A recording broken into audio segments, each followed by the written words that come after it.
what you need to go pro in football. So in this video, I'm going to be covering the 4 most important attributes, and I'm going to be explaining how you can fix them and basically take your game to the next level. Just a quick introduction about myself. My name is Jamie, and I help footballers elevate their career and take it to the next level. In this video, I will give you the recipe for success in football. I'm going to be covering the 4 most important points, and with your hard work and my knowledge that I share with you, you will achieve success. Quickly, I want to say that there are 3 products linked below in the description, one of them being my professional fitness plan that took me from playing Sunday League to now being the fittest player in my team and the league. And then as well as this, I have a gym plan, and as you can see, it's worked decently, and I body bigger players off the ball, so it must be working. And then as well as this, I do one-to-one mentoring where I build you guys a personalized pro routine so you can basically elevate your career at a rate that you would not be able to do so without my knowledge basically helping you. Anyway, without further ado, let's get into the video. So starting off with the most obvious thing, we need technical ability. This is the most fundamental thing within football, and this is actually what makes you a footballer. If you don't have a technical ability, then you're just simply a casual footballer.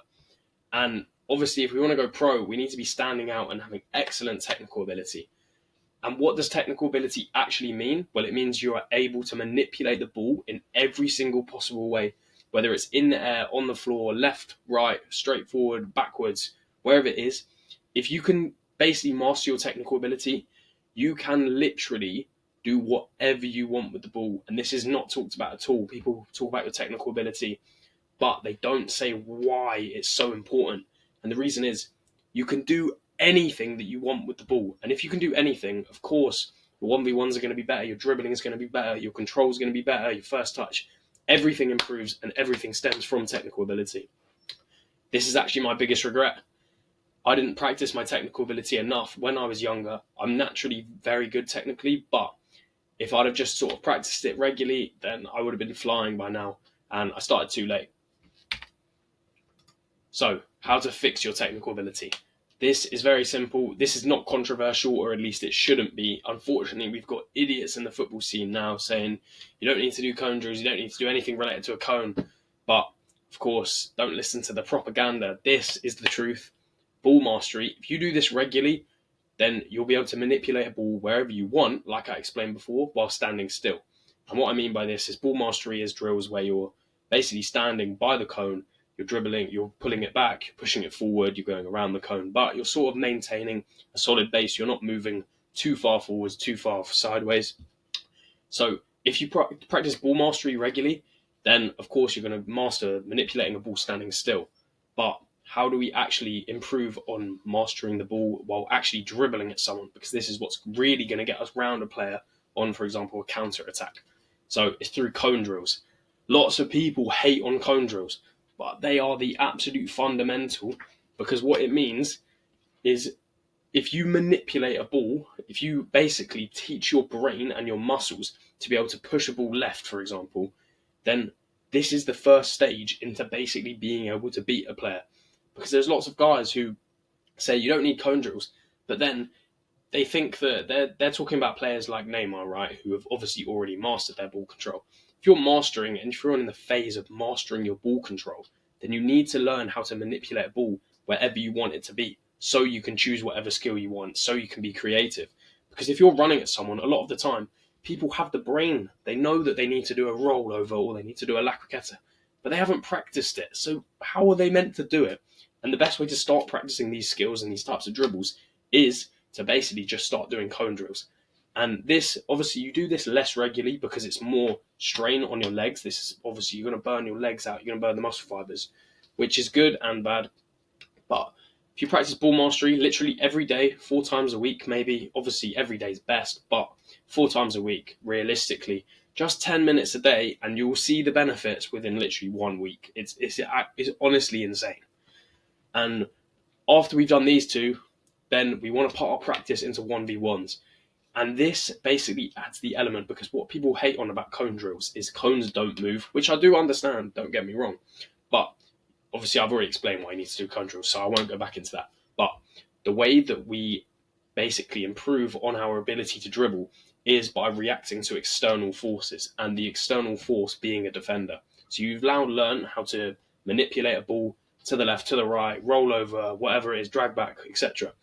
But Now, what you need to do in order to not be robotic is you need to be able to do this last second before an external force pushes their leg in, basically. So this is why when you structure a session, what you need to do is you do ball mastery, cone drill, whichever one. Then you do the 1v1s after once your technical's feeling sharp. So you practice these three, game changer, and then as well as this, small-sided games obviously very much helps, but it doesn't help because it's a small-sided game. It helps because there's lots of 1v1s in unique positions. And I benefited a lot from my 1v1 practice because I'm quite a competitive person at nature. Me and my friends used to do 1v1s all the time. And my 1v1s now are very, very good. I can go past anyone whenever I feel like it. My issue now is getting past like the third player. So that needs to be worked on. But I'll throw in a couple clips now of just me dribbling at people, just so you guys know I'm not some random bullshit YouTuber. And as well as this, so we've got the technical in terms of like your actual technical, like touching the ball, keeping the ball, retaining the ball.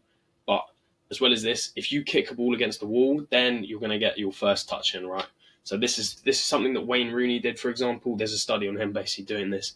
You start by slowly kicking a ball against a wall, and what this does is it obviously improves your passing. Then you begin, as you get better at this, you basically hit it harder and harder and harder. And what happens with this is you basically gain, one, your passing is going to improve, and then two, your first touch is going to be a joke. Someone plays in a terrible pass to you, that wall isn't giving you the best pass every single time. Of course it's not. There's like, when you hit a ball against a wall and it kind of fires back at you like this, comes in the air.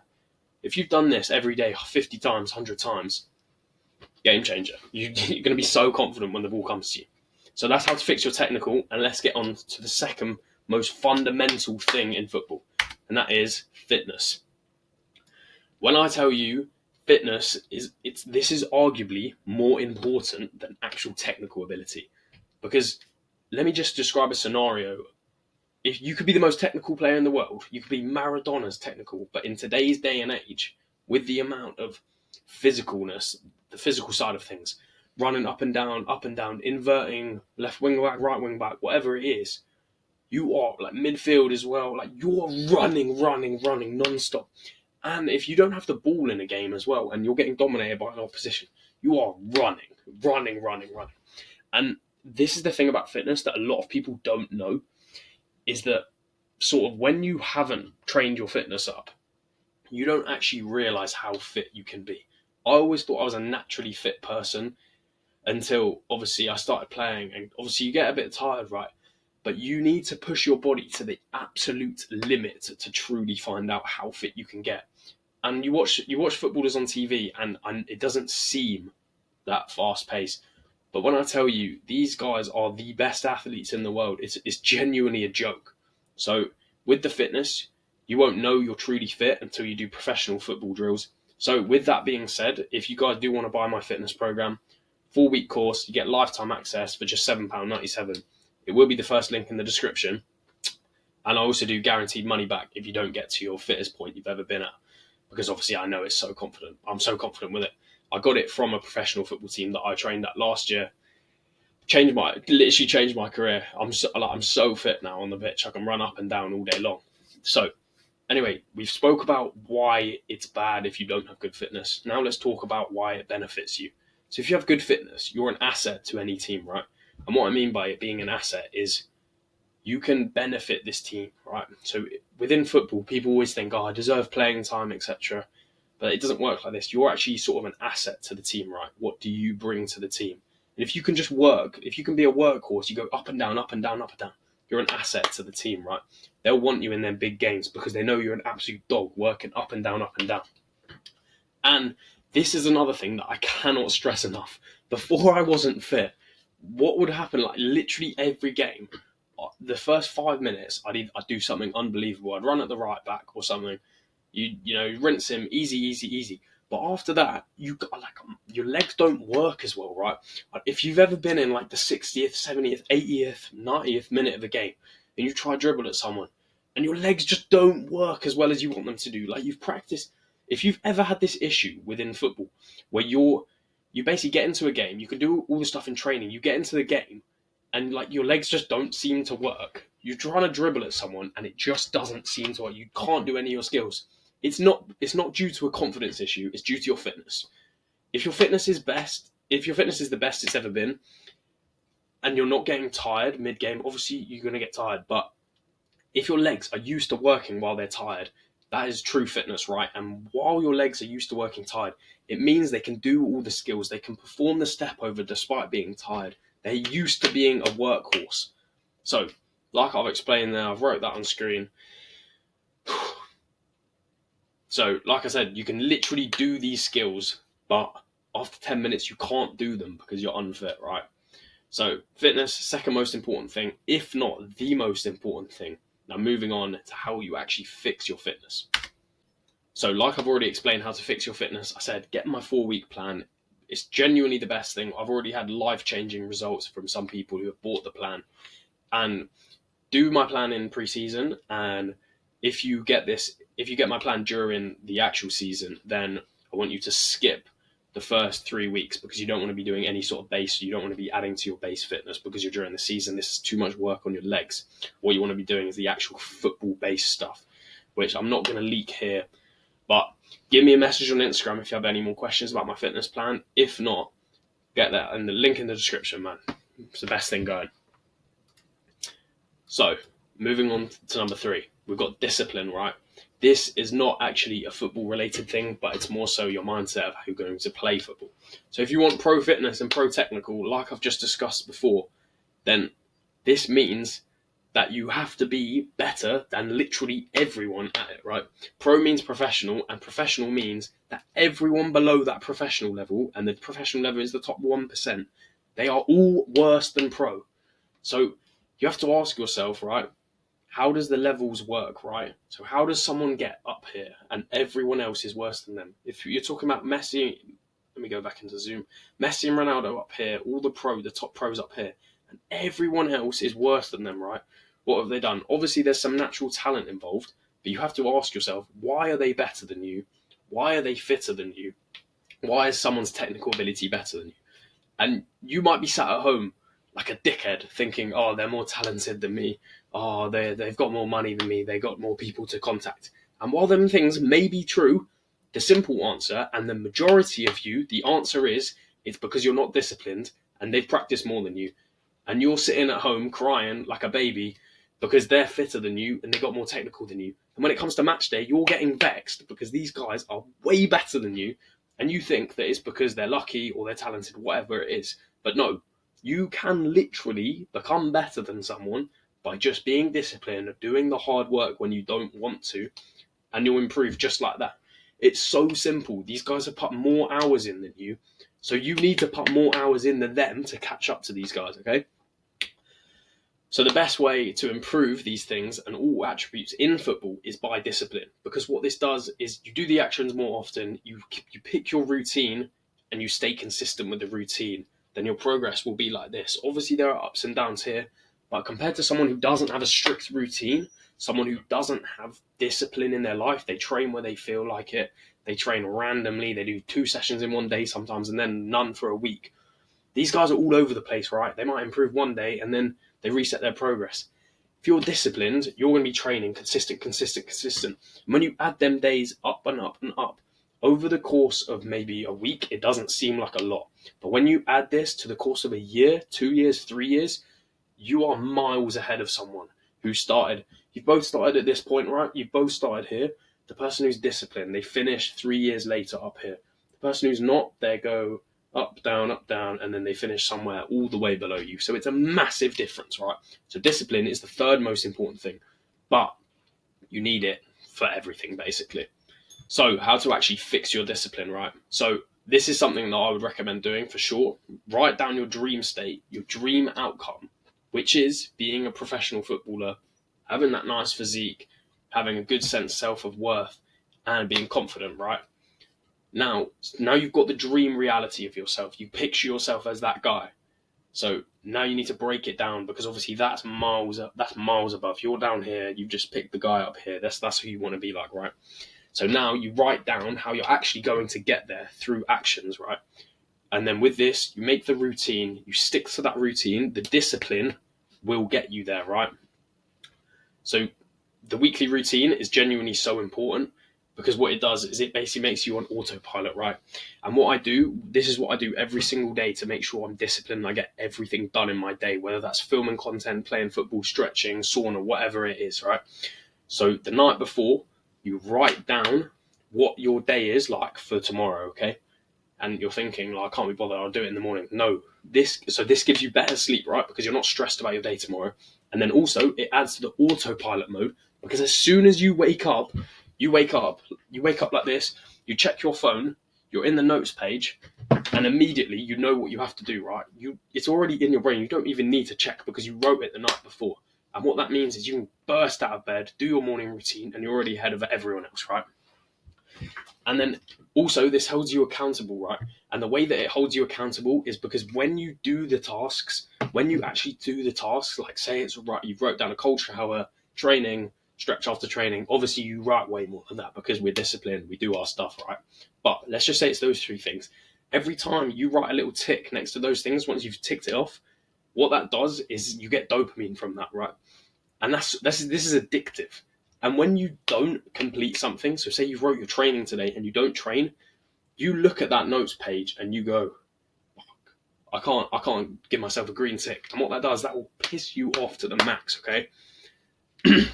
So this is how to be disciplined.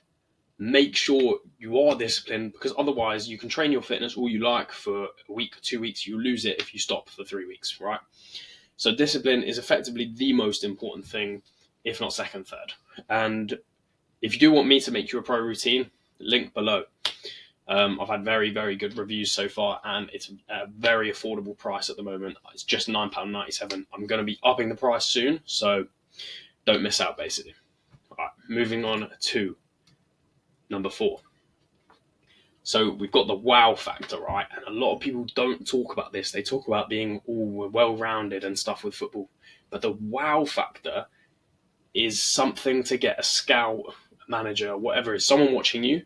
They watch the game, they watch you do something, and they go, wow. Like it, it's very obvious, like, right? But what this does is it doesn't just mean they're like impressed with you. Like they release dopamine from this. So they're literally gassed to see you do something. If they're impressed by you, then what this means is they're happy, right? If you make the scout happy, then they're more likely to sign you. So it's just logic, right? And as well as this, from the logic side of you, the logic point of view, we've obviously got the emotional. You make them happy, it gets them like, wow. But logically, it makes them think, wow, this guy can actually play at a higher level, right? Because if your dribbling's elite or your shooting's elite, whatever is elite about you, then it means that you're going to be able to replicate that at a higher level, right? But what I'm saying here is don't not work on your weaknesses, but what I am saying is you work on your wows. So how you actually get the wow factor, like I just started describing. So you pick your best attribute, whether that's dribbling, shooting, whatever it is, and then what you do with this is you keep training it. If you keep training it, then it will improve exponentially above your other factors. And while you still want to work on your weaknesses, if you get that wow factor in, then you're just gonna, let me go back and zoom, you're just gonna stand out way more. Because, for example, if your weak foot is, or let's just say you're defending, right, is a weak point, right? Obviously you can get found out with this, but if you're dribbling going forwards, for example, or your passing is so much better, then the scout will still watch you, the manager will still watch you, and they're likely going to be like, okay, like this guy has potential. It's sort of showcasing talent. So with this, work on your strengths as well as your weaknesses, right? And I'm not saying don't work on your weaknesses because obviously you'll get found out. Managers will not like it if you have a weak point, right? So still work on your weaknesses, but do not neglect your strengths. If you work on your strengths, then you just improve further and further. And likely from that, any of you who are talented in this manner, say you're naturally good at shooting, you've probably never even worked on your shooting. So imagine if you worked on your shooting, it would go from all the way up here to all the way up there, right? So that's how you improve on your wow factor. I think I've covered everything now. I've covered discipline. Actually, I'll go in order. I've covered technical ability, discipline, and fitness, and the wow factor, right? So that's all 4 things. That's all you need, okay? That's all you need. Obviously, you work at these things relentlessly, right? You work with the discipline on your fitness, on your technical ability, and on your strengths. And obviously, do not neglect your weaknesses and the basics. But these 4 things will get you noticed, okay? So work hard, and that's me completely done. Also, if you like this video, remember to subscribe, as it really helps me out.